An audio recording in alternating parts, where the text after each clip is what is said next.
Kath, parang spotted daw nakasama ni Alden sa Mega Ball 2026 mga kasembreros. Confirm no, yung doktora ni Kath ay pumunta rin po sa Mega Ball mga kasembreros. Tapos, yan at si Alden daw no, ngayon lang talaga daw lumabas, literal kasi nasa bakasyon talaga siya. Yan at marami pang items sa vlog na ito. Unahan ko itong pinost ni Alden no, sa kanyang Instagram mga kasembreros. Nag-post siya ng kanyang mga candid photos din po no, ng kanyang outfit mga kasembreros dun sa Mega Ball 2026 mga kasembreros. So sobrang pogi no, at saka sobrang igop of course ni Phenomenal Box Office Cinema King. Ang caption niya dito sa kanyang Instagram wall ay about last night where film met fashion and stories met style. Congratulations Mega. No, Mega Ball 2026 mga kasembreros ang naging caption ni Soy T mga kasembreros. So talagang he is very elegant no, at saka napaka-diamante ng presyo ni Phenomenal Box Office Cinema King. Tapos may pinost din siya sa kanyang Instagram na nagbibisikleta sila mga kasembreros no. Ito po ay kasama niya pa rin sina Christopher Martin, si Mitch Oliva, no? At saka hindi ko alam kung si Prince Binmar ba itong isa mga kasembreros. Parang si Prince Binmar nga no, nauna pa si si Mitch Oliva. Parang parang paakyat na na lupa mga kasembreros or area. Kung kaya medyo sila laylo no. So may cameraman or nag-video mga kasembreros sa kanang harapan. Tapos may dito may isa pang picture na pinost sila doon sa parang 10 commandments mga kasembreros no, yung kanilang pinicturan dito. So ang 10 utos mga kasembreros no, Exodus chapter 20 verses 1 hanggang 17 mga kasembreros. So you shall not have no other gods before me. You shall not take unto thy name graven image. So yun, huwag kayo magkakaroon ng ibang Diyos maliban sa Diyos mga kasembreros. Maliban sa Diyos ni Abraham, ni Isaac at ni Jacob at Diyos na lumikha ng langit at ng lupa. So hindi po yung mga ginawang larawan lamang mga kasembreros. So yun pong ibig sabihin ng dito ng ng 10 utos na ito na reminder sa atin mga kasembreros and mga Catholic addicts. So Sunday ngayong araw no, may singit ko lang ay siguro rest day mode si Soy T mga kasembreros. Kasi nga ay araw ng pamamahinga, nang papahinga si Phenomenal Box Office Cinema King. Tapos may sobrang lalim pa siya na pinost mga kasembreros sa Instagram. Sabi niya dito, I don't disappear to be rude. I disappear to breathe, think, and reset. Sabi niya, time alone make me better company or make me better company later. It's not selfish. Sabi niya dito mga kasembreros, it's necessary. No, kasi nga kailangan niyang magpag-isa. Minsan kahit tayo sa buhay no, kailangan natin mapag-isa mga kasembreros. So parang video siya na na malalim ang meaning. Tapos si Heart Evangelista no, pinost din pala niya yung kanilang mga pictures. Kasama si Alden, si Prince Carlos, si Ma'am Joy Marcelo dito. Si Inigo Pascual, nagulat ako dito, andito rin pala si Piolo Pascual no, na sobrang close of course kay Phenomenal Box Office Cinema Queen. So dito ay parang nasa isang table sila. Sinadali De Leon no? Oh, okay. So close din pala sila no, sina Shaina Magdayaw, Heart Evangelista of course no. Yung isa yata dito ay parang parang nagtatrabaho sa kanya mga kasembreros. So or parang artista din pala ito.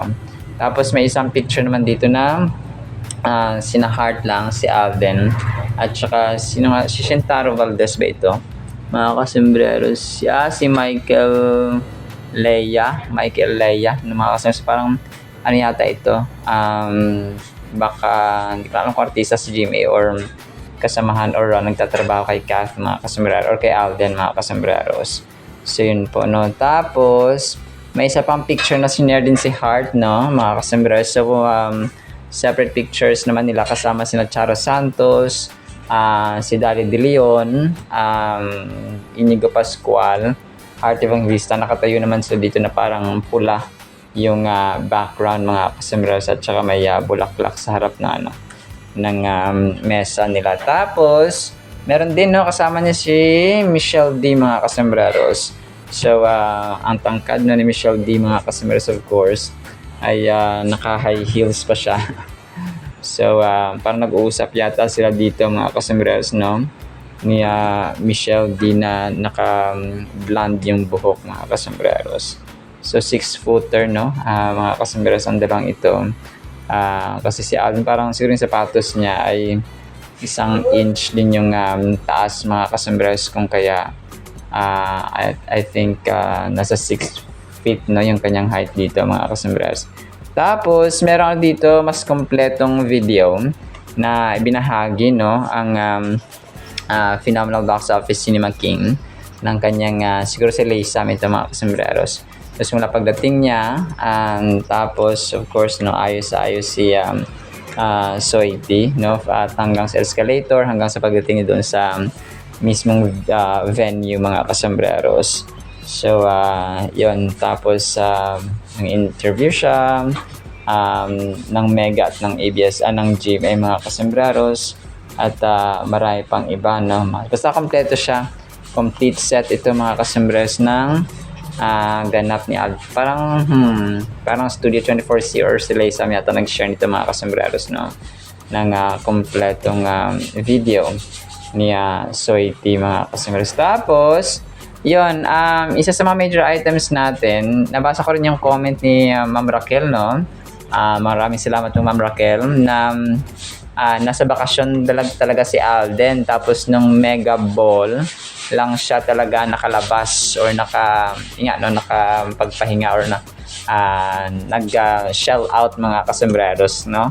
So parang yung mga ganap niya, bike niya and so on ay parang pinopost lang niya mga kasombraros, no, pero dati pa daw ito. So pero nakakatuwa siguro, no, or nakaka-refresh din na ganoon yung ginagawa ni Alden, kasi kailangan din magbakasyon mga kasombraros, at saka of course makipag socialize si Phenomenal Box Office Cinema King. So yun, hindi ko lang maano kung ano ba ito, no, kung legit ba ito, no, mga kasombraros and mga ka-fanatics. Nevertheless, it's for Alden's peace and comfort din siguro, no, mga kasombraros, na siya ay kailangan mag-take time para magpahinga din. Maliban dun sa Siargao nila na parang ano na rin, no, parang out of town vacation mga kasombraros. So deserve ni Soiti, no, na pahinga-pahinga din po mga kasombraros. Tapos singit ko to, no, si Alden, si Joros pala ay kasama din pala siya, no, dun sa may bagong movie ng Dongyan mga kasombraros. Yung Remember nga, no, dun sa Quebec, Canada, no, mga kasombraros. So director nila si Direk May Cruz Alviar. Excited na ba kayo, kapamilya, kapuso at Dongyan fans? Credits to Joros Gamboa. So si Joros kasi ay saan nga ba yun sila? Sa Canada, Calgary. Yon, sa Calgary naman yun sila mga kasong shoot ng Hello Love Again. Dito naman ay nasa Quebec mga kasombrero. So nagulat ako na, uy, parang puro Canada ito siya, tapos Dongyan. Kathdan at saka Dongyan ito si Joros mga kasombreros. Tapos si Kath naman, 3 hours ago ito pinost. Sabi dito sa caption ay sila yung sikat na sikat dati sa mga teleserye, no, si Catherine, si Nadine Lustre at saka si Liza Severano mga kasombreros. So ang daming likes 114 2 hours ago niya palang pinapost, no? 3 hours ago mga kasombreros. Tapos nakaupo sila dito, no, medyo bata-bata pa sina Liza, Nadine at Kath dito mga kasombreros. Tapos ito next item mga kasombreros, pinost ito one day ago ng rated Kathnel, no, 295 reactions. Si Kath ay parang naka brown yata siya dito, no, kasama si ma'am. Pero if I'm not mistaken, part pa ito ng Pilipinas Got Talent Season 7 niya na parang yung victory party ng mga kasombreros ito ng PGT Season 7 production team mga kasombreros. So, pero hindi ko lang, baka random fan itong nagpa-picture, no? Kaya Kath mga kasombreros. So, yun po, parang somehow throwback lamang ito mga kasombreros and mga Kathnatics. Tapos, daming likes ito, 227. Post ni Kat 5 hours ago, sina Alden at saka si Barbie Forteza, mga kasombreros of course, no? Parang random photos na nakuhaan ng mga photographers doon, tsaka pinost sa kanilang Facebook page mga kasombreros. 227 reactions in just 5 hours mga kasombreros. Ang dami ha na likes mga kasombreros. Tapos yung V-Man Southeast Asia, 4 hours ago, pinost din pala, no, sina Alden Richards mga kasombreros at yung mga male artists ng GMA dun sa Megaball mga kasombreros. Alam ko yung V-Man Southeast Asia, para rin siyang lifestyle magazine kagaya nito. Parang mega din siya mga kasombreros at saka preview. Para rin siya ano pa ba yung ibang mga hindi na siya People Asia, parang People Asia magazine, meron din kasing magazine so pero ito siya ay na-feature na rin yung mga male artists at saka female artists ng PBB na collab, no, mga kasombreros. So from commando suiting to razor sharp dinner jacket, statement under outerwear and all black everything, the menswear trends of the Megaball 2026 signal a new guard of Filipino men, redefining classic elegance with fearless self-expression. So ito siya mga kasombreros, 24 or 274 reactions. So sina Alden, sina sino ba tong isa? Si Vince Maristela, si Kobe Brown, sino nga itong isa? Si Jaren Garcia yata ito, no, mga kasombreros. So hindi ko gaanong kilala mga kasombreros. Tapos ito, ang kulit ng ginawa dito ng isang fan sa ni Kath mga kasombreros. Parang din drawing niya, no, mga kasombreros, si Kath, no, 3, 2, 1. Tapos pangit yung na-drawing niya, in-X niya. And then yung panghuli naman ay dito yung maganda na version mga kasombreros na kanyang drawing. Kaya phenomenal box office cinema queen mga kasombreros. Tapos major item natin mga kasombreros ha, parang si Kath, no, yung naspatan daw doon sa nakasama ni Alden mga kasombreros sa Megaball. Pero random fan lang ito or fans mga kasombreros na nagpa-picture kay Alden mga kasombreros. Naka-ano siya, no, naka-side view kasi siya, no. Pero syempre video ito ay napahapiyawan mga kasombreros. So yun, fans sila mga kasombreros. Actually parang dalawa sila. Tapos nagasalitan sila magpa-picture kay Alden. So si Kath kasi di ba mahilig sa cap din po mga kasombreros, no? Sa mga mahilig siya sa mga sombrero. Tapos yun, hindi ang confirm dito ay si Doc Ivy, no, yung nakapunta doon sa Megaball 2026 mga kasombreros. So si Doc Ivy, nagulat niya ako kasi si Doc Ivy nga ay nakapunta sa Megaball 2026, pero si Kath na alam natin na suki din ng Mega Magazine ay hindi nakapunta mga kasombreros. So si Doc Ivy, alam natin of course na official na skincare doctor ni phenomenal box office cinema queen mga kasombreros. So, yun ang confirmed doon no, mga kasambreros. So, pero yun, nagtataka lang din ako na siguro ay hindi na gaano no, parang hindi na gaanong parang nagko-commit si Kath, mga kasambreros, na mga gantong tao dito, gantong mga socialization. Maliban siguro kapag tulad na sa PGT Season 7, talagang nag-ano siya, na nakikipag-socialize pa, mga kasambreros. Sa Tatler Asia, no, alam natin. Tapos, yun, sa mga Magic Ball ng ABS-CBN at saka Star Cinema, parang bihira na rin siyang or Star Magic, na bihira na rin siyang pumupunta or nagiging part, mga kasambreros. So, yun, pero medyo nagbago, no, ang routine ni Phenomenal Box Office Cinema Queen, mga kasambreros. Tapos, may isang video dito, no, na ispatan si Alden, na pasakay na siya ng kanyang dito, ng kanyang kotse pa uwi, mga kasambreros. So, yun po, no, talagang umuwi na si Alden, mga kasambreros, after ng event nila nung June 12, mga kasambreros. So, naka-black na kotse, no, si Soiti, na tinanggal na ang kanyang white tuxedo, mga kasambreros.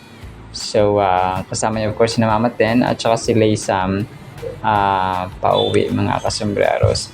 Tapos, yung isa dito, no, sabi niya dito ay Catherine at Bini, winalist ang Google. So, grabe yung caption. Sila ang most searched personalities ng 2026. So, ito po ay na-feature sa ibang mga platforms din po, no? At saka social media pages or FB pages. So, ito po ay nung time na na-confirm din na si Kath, Bini at saka yung SB19 ang pinakasikat when it comes to sinesearch sila sa Google ngayong 2026, mga kasambreros.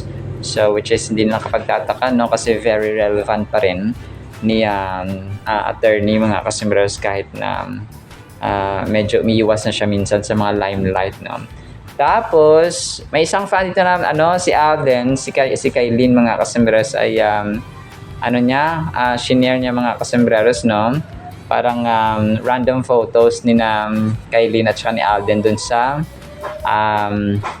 dito sa may Mega Ball 2026, mga kasambreros. So, grabe kasi 4 minutes talaga siya, pero paulit-ulit lang yung pictures, mga kasambreros. So, ito rin po, no, magkuya lang ang dalawang ito, mga kasambreros. Tapos, second from the last item natin, ito po ay mga batang versions ni Kath, Bel Mariano at saka si Andrea Brillantes, mga kasambreros. Sinang susunod na tatanghaling bilang Asia Superstar siguro ito? Bel, Andrea, or Kath, no? Mga kasambreros. So, malalaman natin kung sino. Pero palagay ko, next na si Bel, mga kasambreros. So, meron na siyang award sa Korea si Bel. Pero yun po, no? Tapos, last item natin, itong pinost Catherine Bernardo, si Christina Dalig na 13 hours ago. Daming reactions, so 295 reactions, mga kasambreros.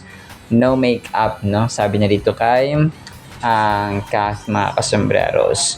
So, ito po ay medyo throwback na photo ni Phenomenal Box Office Cinema Queen, mga kasambreros. Alright, so yan lang actually sa ating Kath 10 items. Ipi-play ba ako ng mga videos dito para pakinggan ninyo. Parang wala naman akong mapi-play, mga kasambreros, no? Kasi may mga music background siya. Hindi, ito yung isa dito, mga kasambreros, no? Yung sa Kambal pala sila. Ito yung sabi na parang si Kath, no, na kasama ni Alden, mga kasambreros, na nakasombrero at naka-black.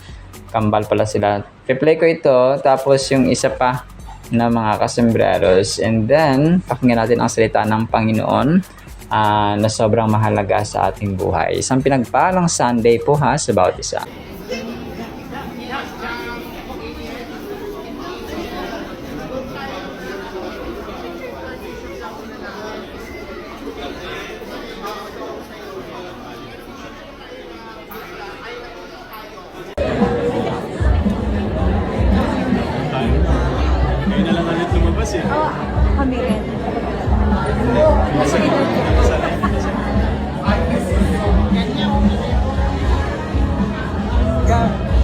Napakaganda po ng ating Word of God, mga kasembreros. Ang title natin ay Bunga ng Matuwid na Pamumuhay. Philippians chapter 1 verse 10, and I pray that you will be filled with the fruits of right living. Ito pala siya, no? These come from Jesus Christ with honor and thanks to God. Grabe mga kasembreros. Sobrang ganda nito mga kasembreros, no? Ang dami kong gustong i-emphasize dito. Unang-una, yung kahalagahan talaga ng panalangin.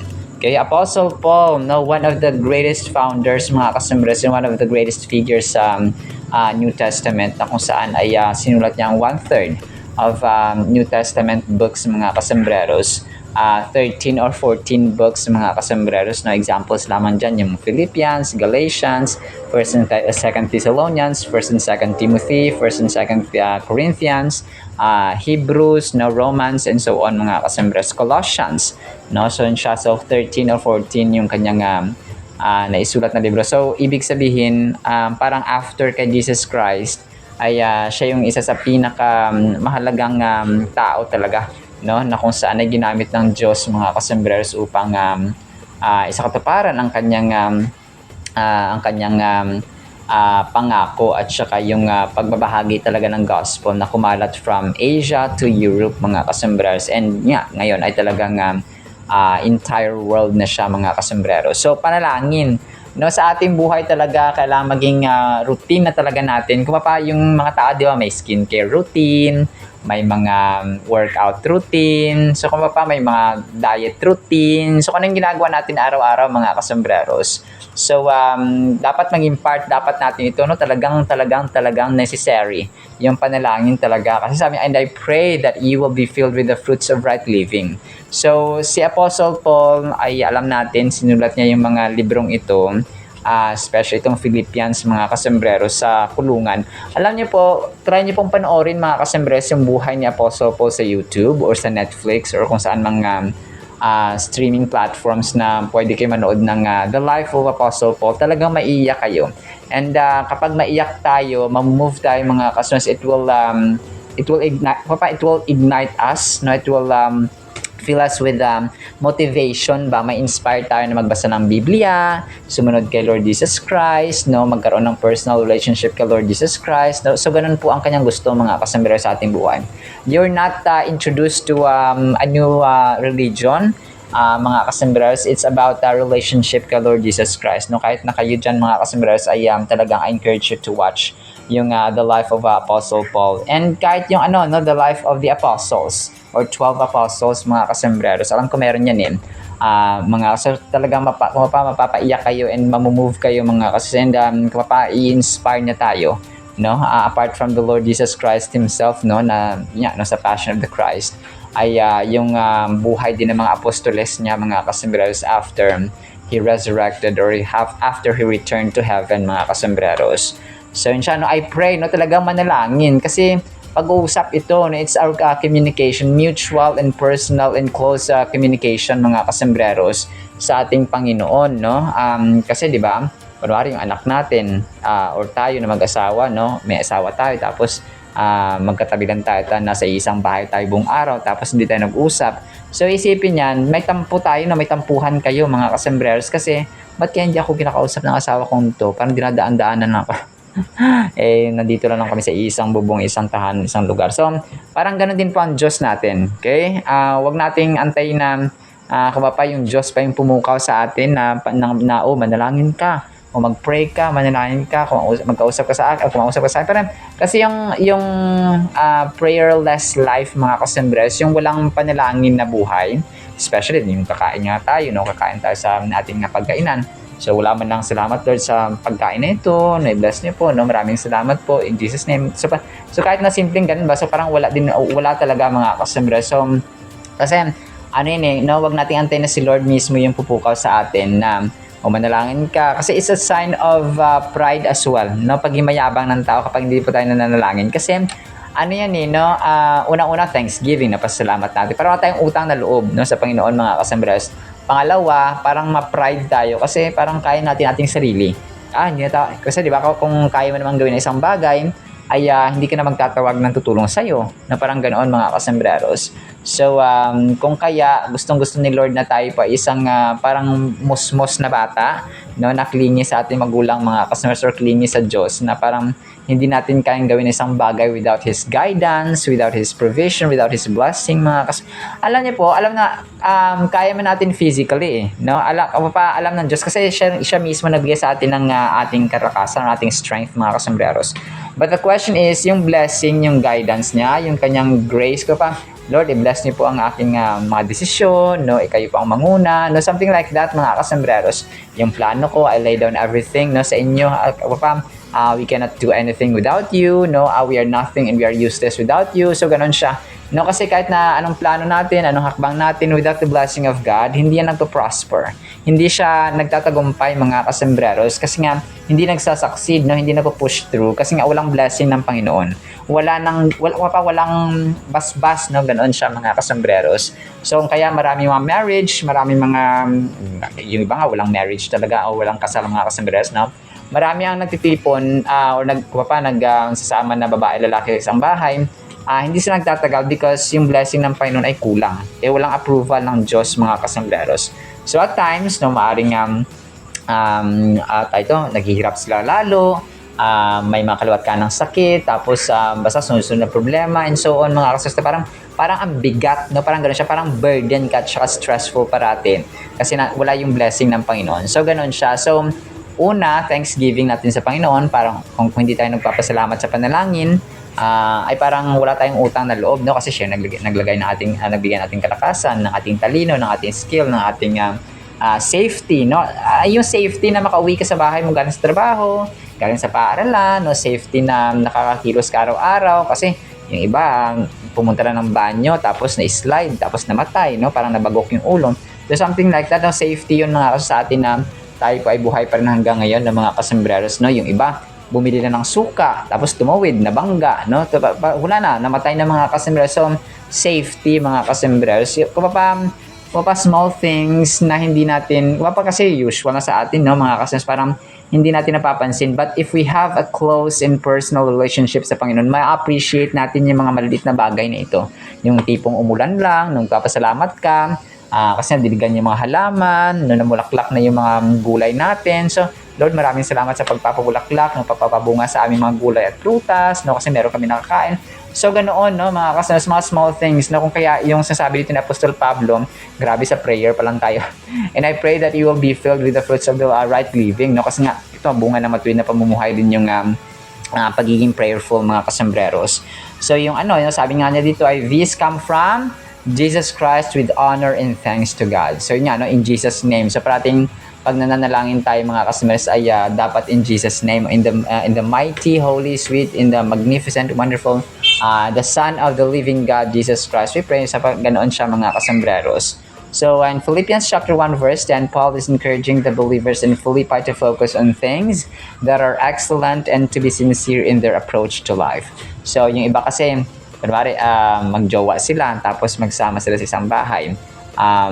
Isang taon, 2 taon, 5 years, magkakaanak sila, maghihiwalay din. So, ganun ba yung dapat na approach sa buhay, no, mga kasembreros?